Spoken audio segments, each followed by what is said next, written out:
The home inspector found documents. This house has been sold 4 times in 2 years. You're the 5th owner who doesn't know. The home inspector found documents and said, this house has been sold 4 times in 2 years. You're the 5th owner who doesn't know. I froze in the doorway of what was supposed to be my dream house. Mr. Beefy, the inspector I'd hired, was standing in the basement holding a stack of papers he'd found behind a loose panel. What do you mean I'm the 5th owner? I asked. I just put down my entire life savings as a deposit. The closing was scheduled for next week. Mr. Beefy spread the documents across a dusty workbench. According to these deed transfers, this property has changed hands in January 2023, May 2023, September 2023, March 2024, and now you're buying it in October 2024.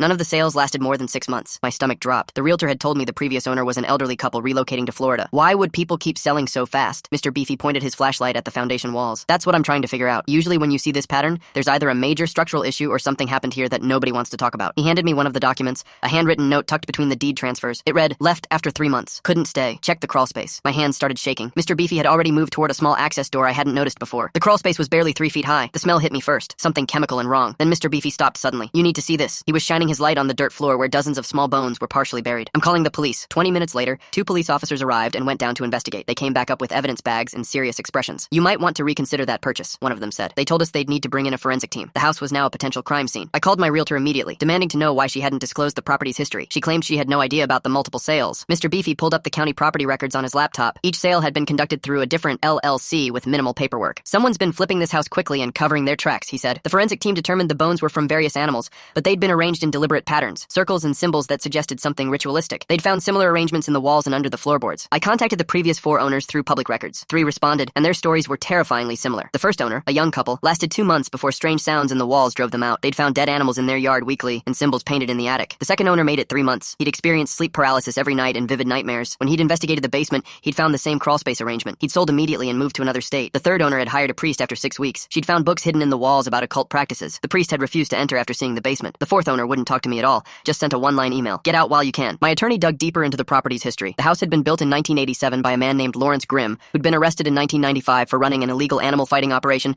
and suspected involvement in a local cult. He died in prison in 2000. My attorney discovered that Lawrence's son, Beefy Grimm, had been recently released from prison for animal cruelty charges and had been spotted in the area. The police connected the dots quickly. Beefy Grimm had been breaking into the house between sales, continuing his father's rituals in the crawlspace, terrorizing each new owner until they fled. He'd been using keys he'd kept from when his father owned it. The locks had never been changed. He'd been arrested at a hotel 2 miles away with animal remains in his truck. He confessed to entering the house multiple times, trying to reclaim what he considered his family's spiritual territory. He was charged with criminal trespass, animal cruelty, and stalking. The property was condemned. My deposit was returned in full, and the sale was canceled. Mr. Beefy's thorough investigation had saved me from becoming the 5th person to flee this nightmare house. Investigators eventually found remains from over 200 animals throughout the structure. Beefy Grimm received a 10-year sentence. The house was demolished, and the lot sold to a developer who built a small park there instead. I found a different house and had Mr. Beefy inspect it 3 times before making an offer. Some houses have dark histories that no amount of fresh paint can cover.